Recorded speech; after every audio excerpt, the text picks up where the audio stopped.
नमस्कार। मोबाइल समाचार में आपका स्वागत है। मैं हूं आपका दोस्त मोजो यानी मोबाइल जर्नलिस्ट राजीव रंजन। आइए आज हम बात करते हैं अफ़गानिस्तान की। जी हां, आजकल पूरी दुनिया में खबरों में छाया हुआ है अफ़गानिस्तान। अफ़गानिस्तान में जिस तरह से तालिबान ने केवल एक महीने में ही अमेरिका के 2 दशक के मेहनत को धूल चटाकर रख दिया, वो अपने आप में एक सोचने वाली बात है कि क्या सिर्फ तालिबान खुद अपने दम पर ऐसा कर पाया या इसके पीछे किसी और का हाथ है। जी हाँ, 2001 में पहली बार 9/11 हमले के बाद अमेरिका ने 2001 में पहली बार अफ़गानिस्तान पर हमला किया था और तब से अमेरिकी सैनिक करीब 2 दशक तक वहीं जमे हुए थे। इस साल बाइडेन सरकार ने अपने सैनिकों को वहां से निकालने का आदेश जारी किया और जैसे ही सैनिक वहां से धीरे धीरे बाहर निकलने लगे, बहुत तेजी से तालिबान लड़ाके आगे बढ़ने लगे और एक के बाद एक सभी जिलों और स्टेट पे कब्जा करते हुए काबुल तक पहुंच गए। दुनिया में किसी को इसका अंदाजा नहीं था कि अफगानिस्तान से अमेरिकी सैनिक के निकलने का ट्रांजिशन अभी पूरा भी नहीं हुआ और इतनी जल्दी तालिबान काबुल पे हमला बोल देंगे। और जो तालिबान सरकार थी वो ताश के पत्तों की तरह गिर गई। वहाँ के राष्ट्रपति देश छोड़कर फरार हो गए। लेकिन कुल मिलाकर सबसे पहले ये सोचने वाली बात है कि आखिर अमेरिका को अफ़गानिस्तान क्यों छोड़ना पड़ा। क्या अपने मन के मुताबिक अमेरिका अफ़गानिस्तान छोड़ा या उसको मजबूर किया गया। तो अगर इस जो पूरा खेल है उसको अगर समझें तो पिछले 2 दशक में अमेरिका का जो खर्च है अफ़गानिस्तान में वो करीब 900 अरब डॉलर का होगा, जिसको लेकर कई बार अमेरिकी संसद में चर्चा भी हुई। इसके अलावे करीब पिछले 2 दशकों में करीब 3000 अमेरिकी सैनिक मारे गए। तो उसको लेकर भी काफ़ी वहाँ के तत्कालीन जो राष्ट्रपति हैं उनसे इस बारे में लोगों ने आग्रह किया था कि अफ़गानिस्तान से सैनिक को वापस बुलाया जाए। कई चुनावों में ये मुद्दा भी रहा और यही नहीं, करीब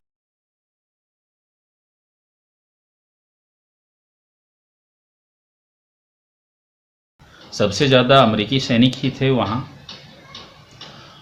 2010 की बात करें, जब तालिबान के खिलाफ अमेरिका का जो अभियान था वो काफ़ी सघन और सबसे चरम पे था। उस समय करीब 1 लाख से ज़्यादा अमेरिकी सैनिक अफ़गानिस्तान की धरती पे थे। उसके बाद धीरे धीरे सैनिकों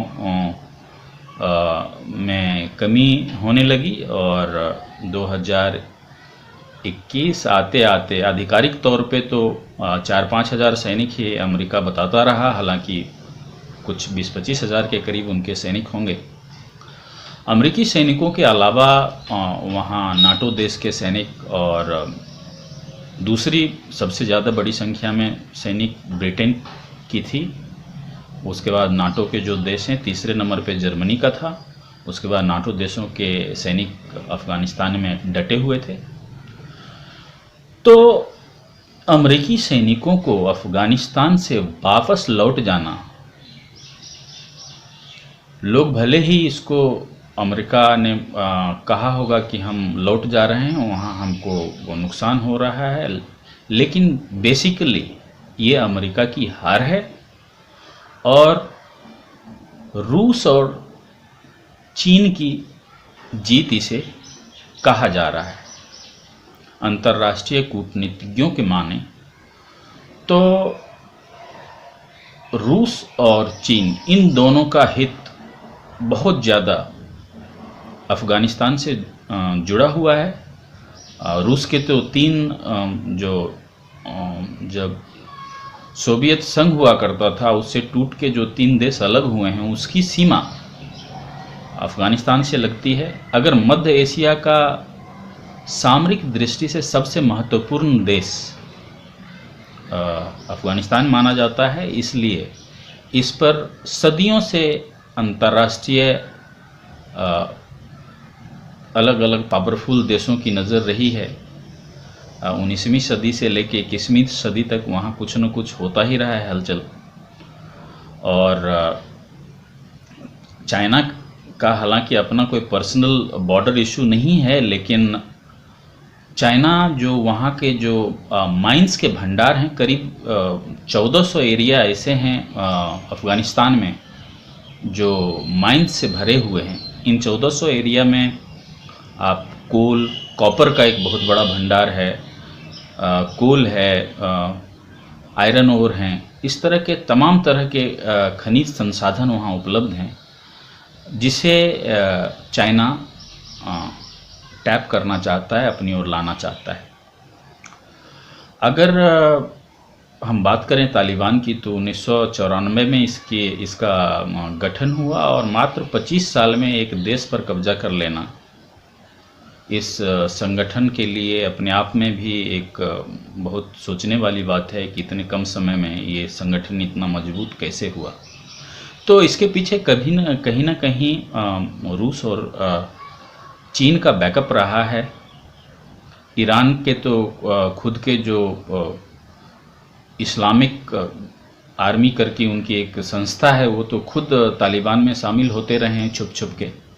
लेकिन जो मुख्य जो बड़े लेफ़्ट और राइट हैंड कह सकते हैं जो तालिबान का है वो चीन और रूस है, जो इन दोनों की मदद के बिना इतने ज़्यादा मशीन गन, AK-47 असलाह, बम्स, टैंक, ये सब तालिबान को मिलना असंभव था।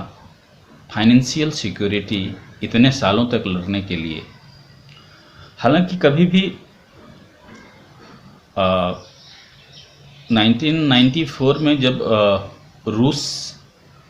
रूस अमेरिका से पहले रूस भी अफ़गानिस्तान पे हमला कर चुका है और रूसी सेना जब वहाँ से बाहर हुई उसके बाद वो इन लोगों ने एक डमी किसी तरह का कुछ फिर से वापसी के लिए कुछ अपनी वहाँ रणनीति तैयार करके वहाँ से निकले और उसके बाद इसका उदय हुआ।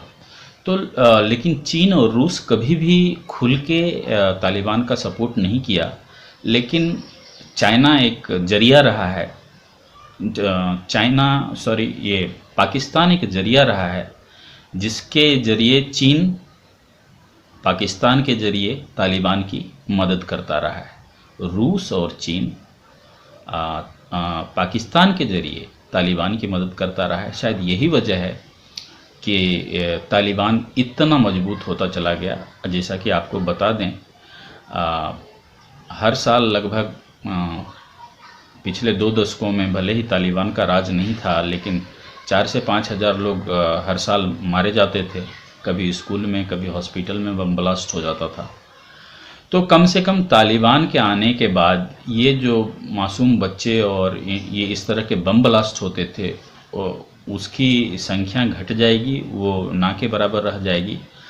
हालांकि इनका जुल्म उससे कहीं बड़ा होगा जो महिलाओं को, बच्चों को झेलना पड़ेगा, क्योंकि ये कट्टर इस्लामिक चरमपंथी गुट हैं। कई देशों ने इसको, जब 1996 से 2000 के बीच इनकी सरकार थी तो कई देशों ने, दुनिया के ज़्यादातर देशों ने इनको मान्यता नहीं दी थी, सिर्फ गिने चुने UAE और पाकिस्तान जैसे कुछ देशों को छोड़कर।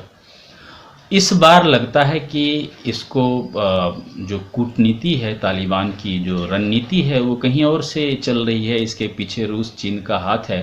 तो इस बार ये बहुत मतलब तालिबान टू जिसको बोल सकते हैं, वो बहुत पोलाइटली चीज़ों को हैंडल कर रहा है। और इसके एक प्रवक्ता ने बताया है कि महिलाओं को रोजगार करने का अवसर दिया जाएगा और इस पढ़ाई की छूट दी जाएगी इस बार तालिबान टू में।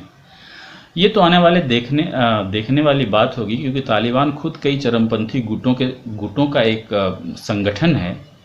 तो ये संगठन कितने दिन आपस में एक दूसरे की बात मानते हैं, सुनते हैं, कितने दिन चाइना और रूस के इशारे पे चलते हैं, ये सोचने वाली बात होगी। पिछले करीब 2 दशकों में ये भारत ने अरबों डॉलर का निवेश किया है वहाँ।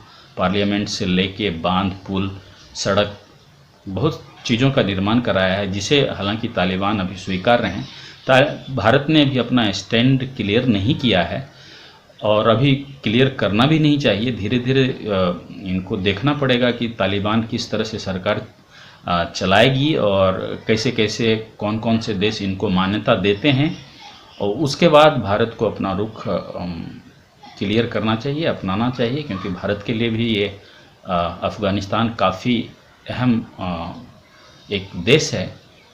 तो सबसे बड़ी समस्या इसमें यही है कि कहीं यहाँ के चरमपंथी जब यहाँ सरकार में आ जाएंगे तो उनके पास ज़्यादा काम नहीं बचेगा, तो कहीं पाकिस्तान उसको अपने इशारे पर बुलाकर और इधर घुसपैठ में ना लगा दे, या चीन भी इससे थोड़ा सकते में है कि सिंचियांग में उइगुर जो जाति जो संगठन है उसका जो कहीं वहाँ बढ़ावा ना मिले, वहाँ चरमपंथी का ज़्यादा, हालांकि ये कम ही लगता है क्योंकि इन सब के पीछे इन्हीं का हाथ है। तो ऐसा मुश्किल है कि कोई अपने आका के खिलाफ इस तरह की गुस्ताखी करेगा, लेकिन भारत के लिए काफ़ी विचारणीय प्रश्न है, काफ़ी चिंता की बात है। और भारत को हालांकि ऐसा माना गया है कि हमारे जो विदेश मंत्री काफ़ी सुलझे हुए व्यक्ति हैं, और करीब जून में उनकी मुलाकात कुछ तालिबान संगठन के कुछ नेताओं से हुई थी और उनसे कुछ उनकी बातचीत हुई थी, ऐसे मीडिया में चर्चा चली थी। हालांकि भारत सरकार ने इसको खारिज किया था। लेकिन इस बार की जो तालिबान सरकार होगी उसको पहले के मुकाबले कुछ ज़्यादा मजबूत सरकार होगी और इसके पीछे कई देशों का हाथ होगा।